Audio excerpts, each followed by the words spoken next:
verdad, gracias por acompañarnos y habernos dado el mejor de los años haciendo Relatos de la Noche.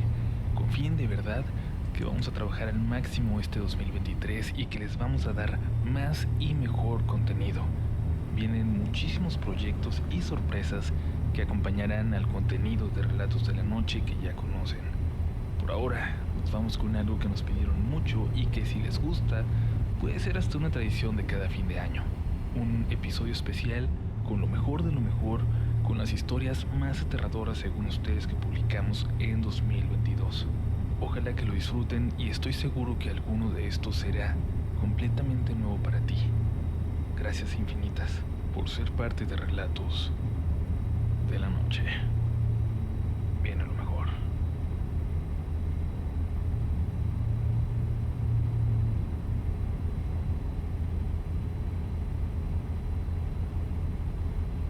No sé si debería contar la siguiente historia, pero lo voy a hacer. Les pido oculten todos los detalles que sean necesarios y que se me vayan para mantener el anonimato de las personas involucradas. Aquí entre los compañeros del sector tenemos un mirador muy bonito donde en algunas ocasiones, cuando las noches tranquilas nos lo permiten, descansamos por un momento. Nos tomamos un café con esa vista de la ciudad. Además, como no está lejos de la comandancia, a veces al salir, ya de civiles, nos vamos para allá para echar la plática tranquilos, lejos de los jefes. Lo que voy a contarles ocurrió en una de esas veces, en las que estábamos varios carros ya. 5 compañeros platicábamos y bromeábamos. Habían sido días pesados. No hacía mucho que habíamos perdido a alguien. En eso llegó un compañero todavía en servicio, solo en su patrulla, y se acercó a saludar. Desde que se acercaba noté desde lejos que traía una detenida, y por eso pensé que sería una parada rápida antes de dirigirse al MP a llevarla. Pero se bajó con su café como si nada y se puso a platicar de lo más tranquilo. Recuerdo que me fui hacia mi carro fingiendo que iba por algo para ver desde lejos, disimuladamente, si la mujer en el asiento trasero de la patrulla estaba bien. Y eso parecía. Solo tenía la mirada clavada al frente. Apenas le daba la luz, pero no parecía estar lastimada ni nada parecido. Decidí darle unos minutos, pero el compañero seguía platicando. Yo no me llevaba tanto con él y era el nuevo en esa relación. Apenas me los estaba ganando, pero me atreví a preguntarle si no tenía algo que hacer, si tenía tiempo de quedarse a platicar con nosotros. Todos se pusieron serios. Y me contestó bastante molesto que se iba a ir cuando le dieran ganas de irse. Yo estaba a punto de decirle algo o de responderle, pero un compañero me tomó de hombro. Me dio unas palmadas como para que me calmara. Luego se me acercó y me dijo en voz baja que no lo molestara. Traía una mujer en la patrulla. ¿Cómo se queda aquí como si nada? Le dije. Él abrió mucho los ojos y miró por encima de mi hombro intentando ver hacia la patrulla. Solo escuché que susurró, otra vez, y caminó hasta mi carro como para alcanzar a verla desde ahí. Otra compañera notó el movimiento y se acercó. Algo le preguntó a él y el compañero le respondió, ahí la trae. La compañera entonces, muy disimuladamente, se acercó hasta la patrulla. Volvió unos segundos después con nosotros y nos dijo que ya todo estaba bien. Yo no entendí, pero el compañero en servicio preguntó entonces en voz alta y todos nos quedamos callados al escuchar esa pregunta. ¿Qué? ¿Todo bien en mi patrulla? 10-4, le respondió el oficial, indicándole que todo estaba en orden. En ese momento el compañero regresó hacia ella y yo caminé detrás de él, pero me detuve cuando alcancé a ver que la unidad estaba vacía, que no había ninguna mujer. El compañero se subió a su patrulla, nos echó los códigos y se alejó. Le pregunté entonces a mi compañera qué estaba pasando, de qué se trataba todo eso, a dónde se había ido la mujer. Sin voltear a verme, le di un trago largo a su café para terminárselo, y solo me respondió, todo todos tenemos nuestros muertos.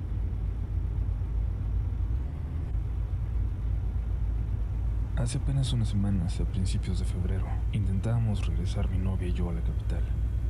Habíamos alcanzado a sus padres que habían rentado una casa cercana con alberca para pasar una semana ahí, en medio de la nada. Nosotros llegamos el viernes y planeábamos regresar el domingo temprano.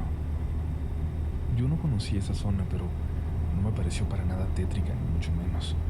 A pesar de que la casa aquella estaba bastante alejada del pueblo y de que por las noches, además del sonido de los animales, se escuchaban gritos de gente a lo lejos o algo así.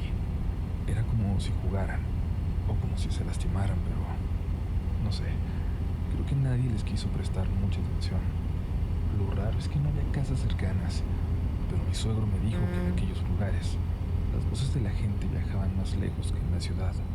Tal vez están a kilómetros y los ecos de la montaña traen las voces hasta acá, me dijo. El domingo nos preparábamos para salir temprano de vuelta a la ciudad, pero ocurrieron varias cosas que nos hicieron posponer el retorno. Primero, una tormenta que se soltó al amanecer y que duró horas. Luego, a mediodía, la puerta por donde salían los autos se trabó. Fue muy difícil lograr abrirla de nuevo. Poco después mi novia se sintió mal y tuvo mucho vómito. Era como si el destino no quisiera que dejáramos la casa, o como si quisiera obligarnos a hacerlo de noche. No lo sé. El caso es que pasaban de las 7 de la tarde cuando por fin nos pusimos en marcha. Mis suegros quisieron convencernos a no viajar así, a esas horas, pero teníamos que trabajar y estudiar el lunes temprano. No había otra opción. No había marcha atrás. Salimos cuando ya nos empezaba a alcanzar la noche, pero aún no por completo. Quisimos apurarnos para llegar a la carretera antes de que oscureciera totalmente. Habíamos avanzado apenas unos kilómetros cuando mi novia hizo un sonido de susto. Muy extraño, no gritó. Fue como si hubiera perdido el aire por completo. Me asusté, me preocupé y le pregunté qué pasaba. Sin poder hablar, solo señaló hacia enfrente, hacia el camino a lo lejos, arriba.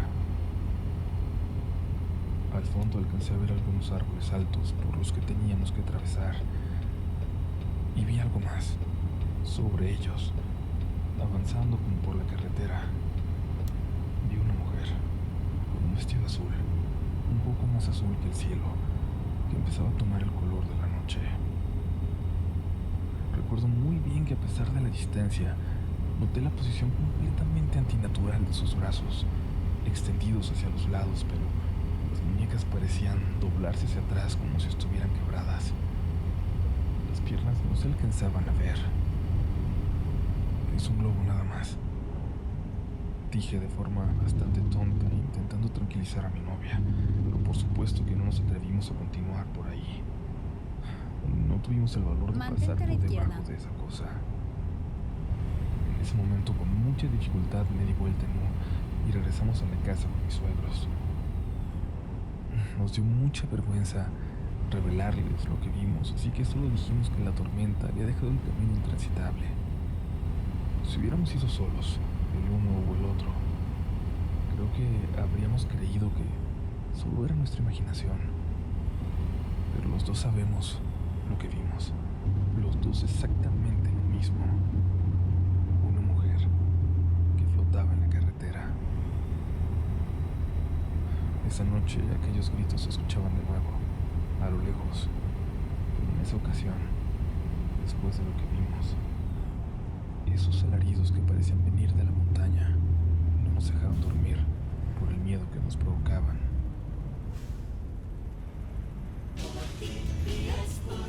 En Chedraui por ti cuesta menos todo el verano. 3x2 en todas las margarinas y mantequillas. Por ti cuesta menos todo el verano.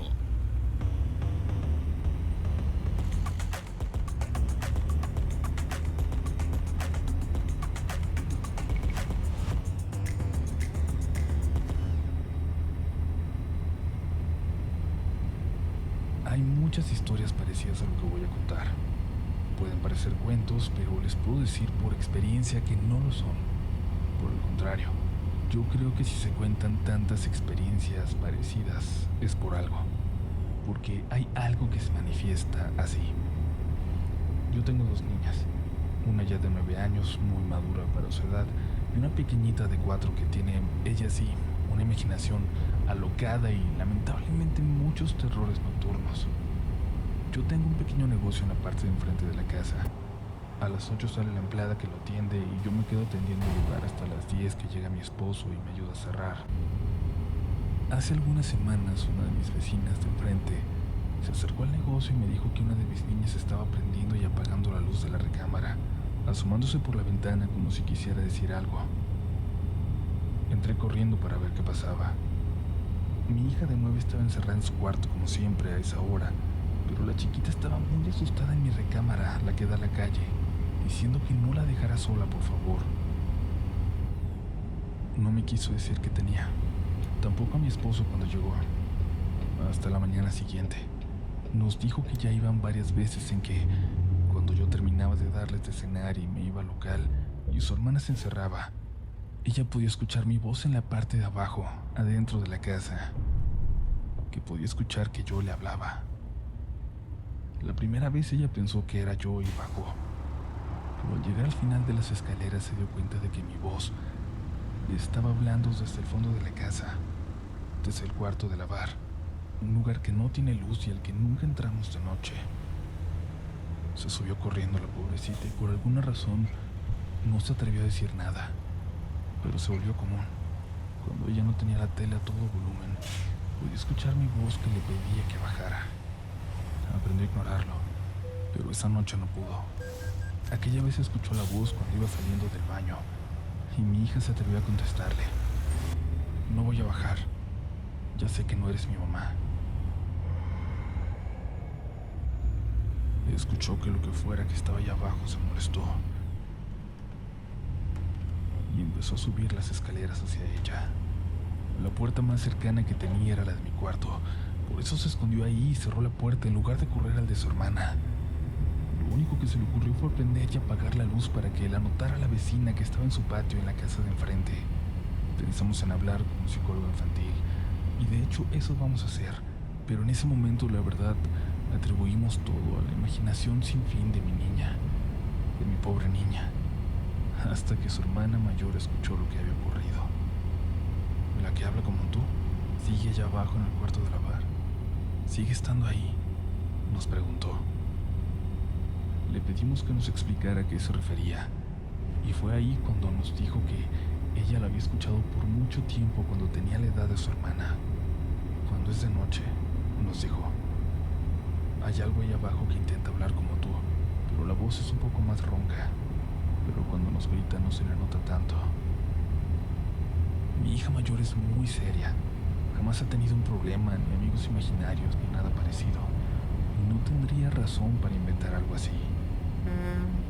Por ahora estamos cerrando temprano el negocio para no dejar solas a las niñas, y ahora yo también me pongo nervioso al bajar cuando ya es de noche, sobre todo al ver hacia el cuarto de lavar, cuando voy camino a la cocina.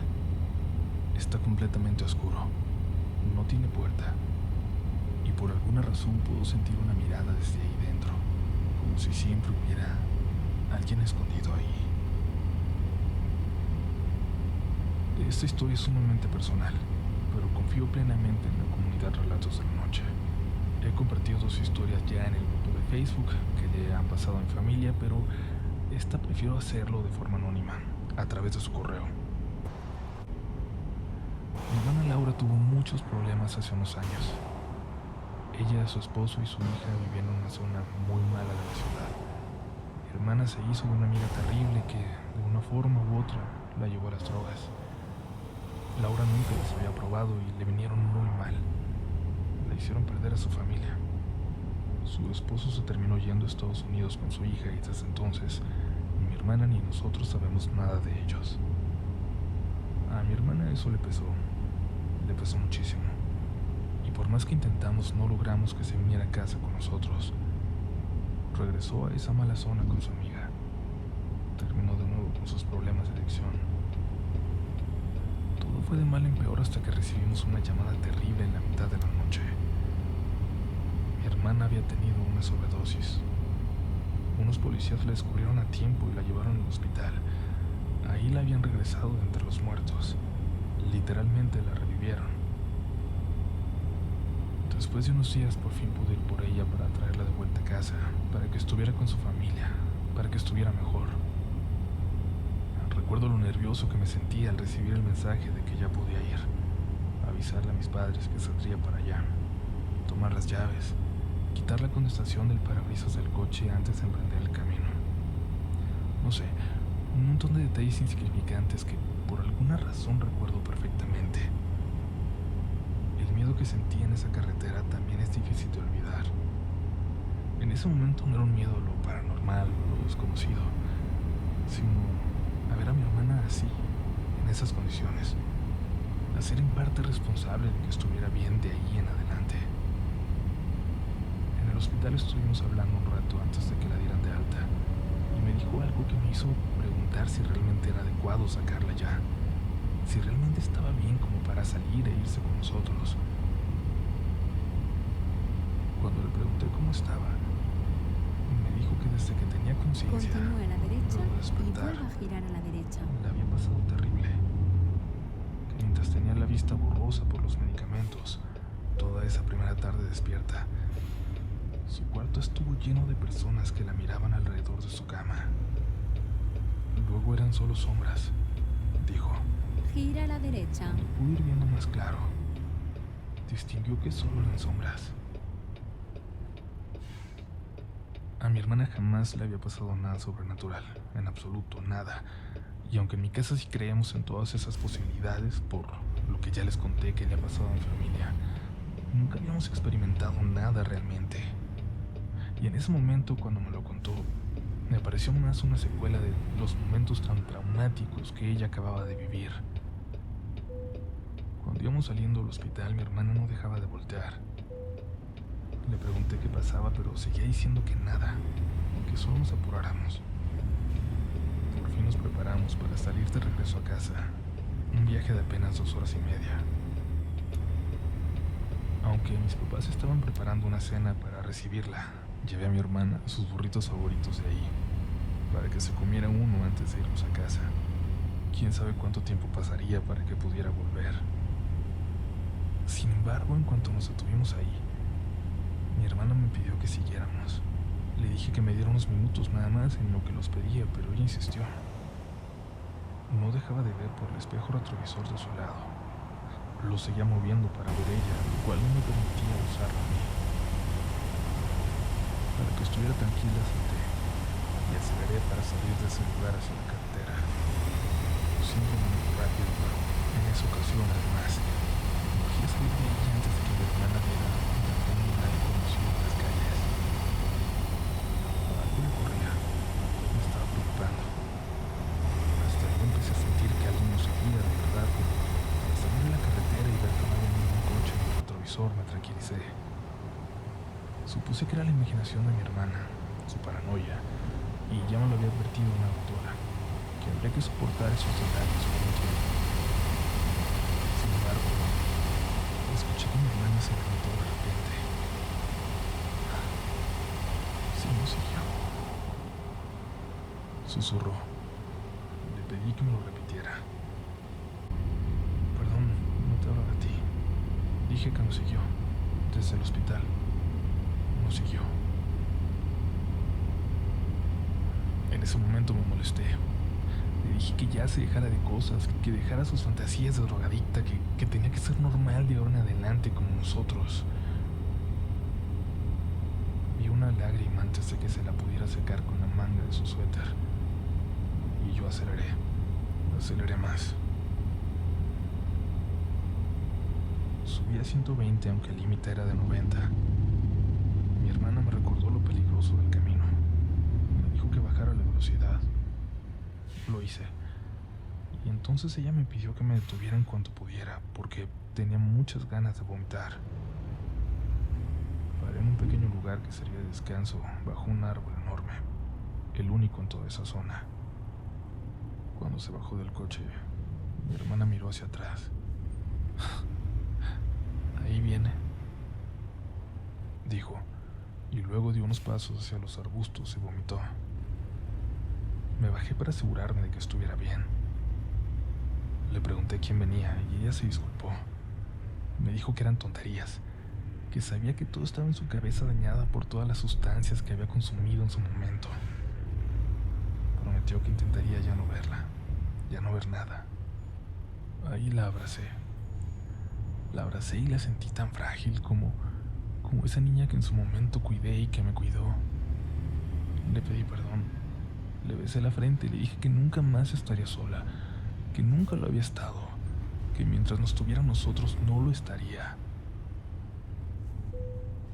Cuando la abrazaba acomodé mi cabeza sobre la suya y mi vista se dirigió hacia atrás, hacia el camino por el que veníamos. No sé cuántos metros estaba, pero eran suficientes para verla en la oscuridad. Tengo que ser honesto, no me importa si me crean o no, pero por el medio de la carretera venía una figura de blanco, como en un vestido o una bata, no alcancé a ver, pero era una figura de blanco, de pelo largo y gris. No vi ninguna facción, como si no las tuviera. Laura, lo que nos sigue es una mujer de pelo largo. Le pregunté a mi hermana. Sentí como su cuerpo se estremeció. Sentí como movía la cabeza diciendo que sí. Aquello, lo que fuera, venía muy despacio, así que le dije a mi hermana que subiera, que ya no volteara. Le puse el cinto, cerré su puerta y sin perder de vista a eso que venía detrás de nosotros, caminando por el medio de la carretera, rodeé el coche. Ya no paré hasta llegar a la casa. Con la alegría de mis padres al ver a mi hermana, hasta olvidé aquella visión. Nunca pensé que reaccionaría así al ver a un fantasma, la verdad. Siempre pensé que iba a entrar en pánico, pero no fue así. Pensé en no volver a pasar en esa carretera de noche, pero nada más. Ya por la mañana fui a la tienda por leche para que mi mamá y mi hermana hicieran de desayunar, como cuando ella vivía con nosotros, cuando estaba chiquita. La luz de la mañana llenaba la cocina, la sala también, con mi papá pintando sus arquitos de madera. Fue como si estuviéramos chiquitos otra vez, como cuando más felices fuimos. Salí y hasta la calle se veía de otro color, como alegre. Pensé en todo lo que iba a hacer por mi hermana, para que volviera a ser feliz. Y quién sabe, quizás en algún momento podría volver a ver a mi sobrina. La buscaríamos. Primero Laura tenía que estar bien, pero luego me iba a concentrar en ayudarle a volver a verla. ¡Ey! Me gritó Richie, el vecino raro de la cuadra que padece insomnio. Muy amigo de mi papá cuando eran jóvenes, pero que ahora se dedicaba a trabajar en su coche día y noche. Y cuando digo día y noche, me refiero a que el señor trabaja en su Camaro del 75 hasta las 3 o 4 de la mañana. Desde que yo era niño lo está arreglando y jamás lo ha podido terminar.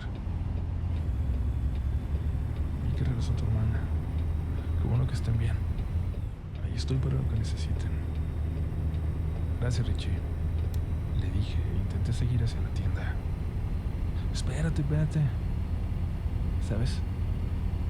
Siento que ya me estoy volviendo loco porque se me figuró ver algo bien raro anoche que llegaron, cuando pasaron por enfrente de mi casa. Me detuve. ¿Qué viste? Le pregunté. Te lo juro por esta, que vi como si llevaras a una señora de blanco en el techo. Desde hace mucho tiempo tengo ganas de contarles esta leyenda que ha estado en mi familia por décadas. Esta historia data de los tiempos de juventud, de adolescencia de mi abuelo, en la década de los 40. Su pueblito, el mismo donde yo crecí, está lejos de todo. Lo más cercano que tenía era un pueblo un poco más grande, a unos cuantos kilómetros bajando la montaña, atravesando un bosque muy espeso por un angosto camino de tierra, al menos en aquel tiempo. Cuando yo era niño, el camino ya era lo suficientemente amplio como para poder transitar coches, aunque siempre un problema como que encontrabas uno que venía en la dirección contraria. Solo en algunos puntos la vegetación te permitía que se hicieran a un lado para poder pasar los dos. Poco después se convirtió en una carretera pavimentada, como lo es hasta el día de hoy. Y por aquel camino y luego carretera, transitábamos buena parte de mi familia cada sábado sin falta. Mis papás iban a comprar la despensa al pueblo grande y mis primos se iban con nosotros para comprar también para sus familias. Eran de mi edad, así que en lugar de ir enfrente con mis papás, me gustaba irme en la caja de la camioneta con ellos, bromeando y platicando. A veces iba con nosotros alguien más, gente del pueblo. Todos los primos grandes e incluso gente que no era de la familia. Conocía la historia de mi abuelo en el camino. La historia que me contaron en aquel entonces y la cual voy a compartir con ustedes. Verán, mi abuelo conoció a una chica de la que se enamoró perdidamente. Ella vivía en el pueblo grande, en las afueras, y cada que él tenía un pretexto para andar por allá la iba a ver. Sin embargo, cuando fueron novios, conoció a la hermana mayor de esta, la cual le empezó a coquetear. Cuando iba a verla, la madre de su novia le decía que tenía que salir con la mayor, no con la chica, porque ella no se iba a casar. Ella se iba a quedar a ayudarle y cuidarla para siempre. No lo voy a dejar. Llévate a la grande. El abuelo se empezó a preocupar porque cada vez le daban menos permiso a su novia de verlo. Ya no la dejaban ni salir a la tienda porque no fuera a ser que él anduviera por ahí, rondándola, queriendo verla. Y él entonces habló con sus papás. Ya tenía 20 años. Estaba listo para empezar a trabajar, formar una familia, casarse. Su novia estaba a punto de cumplir 18, pero le preocupaba. Le preocupaba que no estuviera a salvo. Déjenme robármela. Déjenme traérmela para acá, para que no le pase nada. Yo voy construyendo mi casita mañana mismo. Los papás no lo dejaban. Decían que tenían que tener permiso de la familia. Pero en una ocasión, la hermana mayor fue hasta el pueblo de mi abuelo para buscar su casa. El abuelo no estaba, pero la mujer encontró a sus padres trabajando en su ranchito. Se presentó como la novia del abuelo. Y los papás se extrañaron porque no era chiquita y frágil como él había descrito, sino muy alta y de una presencia que imponía. Aquella mujer prácticamente los obligó a invitarle a comer. Ahí fue cuando ellos se dieron cuenta de que no era la novia del abuelo, sino aquella hermana, esa a la cual él le temía tanto. La mujer les dijo lo que iba a necesitar para la boda, que no quería que se quedaran en ese pueblo, así que ya buscaría un lugar para vivir con él. Les dijo que su hermana chica seguía necia, diciendo que ella era la verdadera novia, pero que pronto se iba a encargar de que ya no anduviera de Vaya habladora. recto. A la gente que habla de más, siempre le pasan cosas, les dijo. La mujer se quedó hasta muy tarde y se dio por vencida cuando a las 11 todavía no llegaba el abuelo, que andaba de parranda con los amigos. Y sus papás se asustaron tanto que entonces le dieron permiso de que se robara a la muchacha, ahora sí temiendo que su propia familia le pudiera hacer algo. Mi abuelo se puso de acuerdo entonces con una amiga de su novia. Esta la visitó y le avisó de los planes.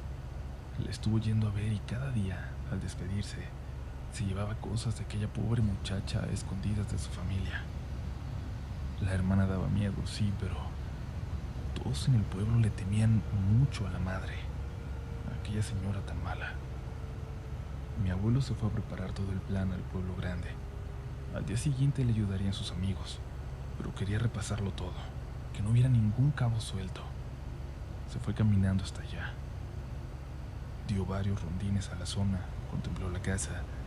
Se acercó para ver esa ventana por la cual se tendría que salir la joven la noche siguiente. Y de pronto la ventana se abrió. Era ella. Le dijo que creía haberlo escuchado. Él se sorprendió de que estuviera ahí hablándole. Ella le dijo que su mamá y su hermana no estaban, que de hecho habían ido a buscar. No sé si ya sepan de tu plan. El joven le dio un beso entonces y le dijo que regresara al día siguiente, justo como habían planeado. Era la primera vez que la besaba y se fue tan contento por aquel camino que esta vez ni siquiera se acordó del miedo que le daba lo oscuro que se ponía. Ni recordó los cuentos de hombres lobos y cosas así que le encantaba contar a la gente del lugar, sobre todo para que los más jóvenes no vieran de noche de pueblo en pueblo. La luz de la luna le permitía ver algo del camino, pero avanzaba de todas formas con mucho cuidado y precaución. Y de pronto, metros, debajo de un roble enorme. Algo entre aquel sendero le llamó la atención. Algo brilló reflejando la luz lunar. Era una serpiente que atravesaba el sendero de lado a lado. Y eso era muy extraño ahí. Él nunca había visto una de ese tamaño. Se salió del camino para rodearla. Cuando intentó volver ya no lograba hacerlo. Simplemente no encontraba el sendero, como si se hubiera adentrado en el bosque, pero no era así. Tan solo fueron unos metros. Por suerte le habían enseñado a ubicarse con las estrellas. Por suerte el cielo se había despejado. Encontró el camino de nuevo y apresuró el paso. Escuchaba como si alguien lo estuviera siguiendo de cerca. Más adelante alcanzó a ver otro gran roble, más alto que el anterior. Cuando bajó la vista al camino, había algo de frente a él. Un animal enorme. Un cerdo que debía medir más de 1 metro de altura. Una bestia grandísima. Le llamó mucho la atención, claro. Le asustó. Vio que el animal hizo un esfuerzo como para ponerse en 2 patas. Y él, sin pensarlo, volvió a correr hacia el bosque, sin miedo a perderse, tan solo deseando escapar de aquella pesadilla. Tardó media hora en volver a encontrar el camino, más adelante, pero antes de regresar a él, observó con mucha precaución a todos lados. Decidió entonces avanzar, pero no por el camino, sino a unos metros sin perderlo de vista. No iba a regresar a él. Avanzaba a ciegas, pero lo prefería. Prefería ir entre la maleza. No sabía qué se podría encontrar más adelante. Debajo del tercer gran roble en el camino, los árboles más viejos del lugar, pudo ver 2 figuras. Las reconocía. La madre y la hermana de su novia. Estaban vestidas de blanco, paradas en medio del sendero, como esperando a que él pasara por ahí. Avanzó muy despacio, tan despacio como podía. No quería hacer el más mínimo sonido. Cuando se alejó unos 100 metros de ellas, empezó a correr tan rápido como podía. Regresó al camino y avanzó por ahí, y al cabo de unos minutos, el galope de un caballo se acercó rápidamente por detrás. Era un vecino del pueblo, que al encontrárselo ahí, asustado, le dijo que se subiera, que él lo llevaría. El abuelo le contó todo lo que le había pasado, y le sorprendió lo que le dijo el hombre, la hora que era.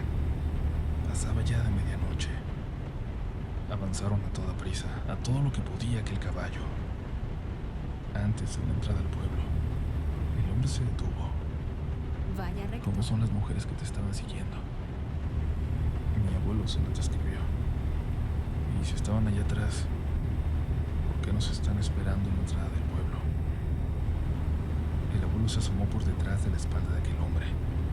Las 2 mujeres estaban con los brazos extendidos a la entrada del pueblo, como dando la impresión de que no iban a dejarlos pasar. El hombre sacó un revólver.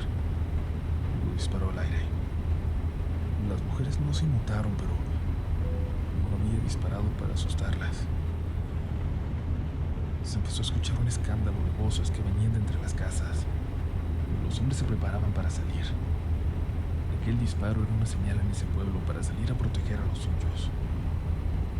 Y al ver que era una muchedumbre, las 2 mujeres corrieron como animales por entre las ramas. El abuelo corrió a casa. El vecino y otros hombres intentaron seguir a las mujeres a caballo, pero no lograron darles alcance. Claro, el plan tuvo que retrasarse. El abuelo le dijo a sus amigos, a la amiga de su novia, a todos. Les advirtió que tendría que esperar hasta que ella cumpliera su mayoría de edad para robarla. Eso dijo, pero no fue así. Un día se robó aquella muchacha y no regresó al pueblo. Se fueron lejos de ahí. Unos años más tarde, la madre de la novia murió. La hermana se fue del pueblo al bosque y nunca volvió. Entonces, solo entonces regresó el abuelo con su novia, su esposa, mi abuela. Se fueron al pueblo y ahí formaron una familia. La abuela jamás mencionaba a su familia, jamás nos habló de ella, aunque nunca confirmó tampoco aquellas historias. Al caminos malos nietos. Y a nosotros, siempre que íbamos al otro pueblo, al pueblo grande por la despensa, nos señalaban aquellos 3 robles que aún están, los de los 3 encuentros. Los conocíamos muy bien. Lo curioso es que el último roble, donde esperaban al abuelo las 2 mujeres, tenía algo muy peculiar, algo muy extraño que yo sí puedo comprobar.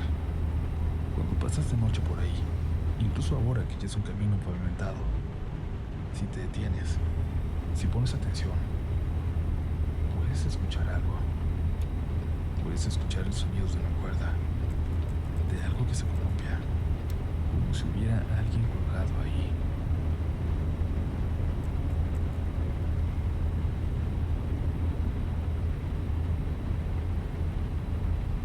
Hola, soy fiel oyente de Relatos de la Noche en Spotify. Debido a mi trabajo se me facilita más escuchar por dicha aplicación, ya que soy chef en un restaurante. Mientras cocino los escucho, claro con los audífonos puestos, ya que a mis compañeros les dan miedo las historias de terror. Me llamo Uriel. Esto ocurrió hace 3 años. Vaya recto. Yo empecé trabajando de lavatrastes en una taquería. De ahí subí a garrotero y posteriormente a mesero. Quizás no suene complicado, pero hay que ser un buen trabajador para poder ir subiendo poco a poco. Los fines de semana entramos a trabajar desde la 1 de la tarde y salíamos hasta las 5 de la mañana. Sí, son horarios muy Reencaminamiento. pesados. Pero cuando salíamos regularmente íbamos con las bolsas llenas de morralla y Hago un cambio billetes de de propina. sentido. Aún así, desde siempre me ha gustado caminar. Amo las Ok, caminatas nocturnas. vayamos a buscar una nueva ruta. Mi compañero, que también era mesero, Leonardo, vivía a unas calles de mi casa. En aquel entonces yo vivía en un fraccionamiento en Santa Inés y él vivía en la entrada de la colonia Angostura, en Cuautla, Morelos. Voy a ser muy específico al hablar de las calles por si tengo la suerte de que alguien de la zona escuche la historia. Caminábamos del trabajo unos metros hacia arriba cuando salíamos y entrábamos a la calzada Santa Inés.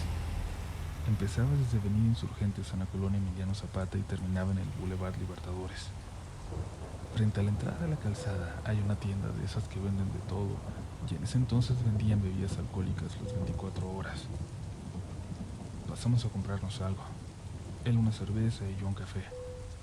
Yo no tomo, pero no quise que él bebiera solo. Aunque sea con un café, había de acompañarlo. Desde que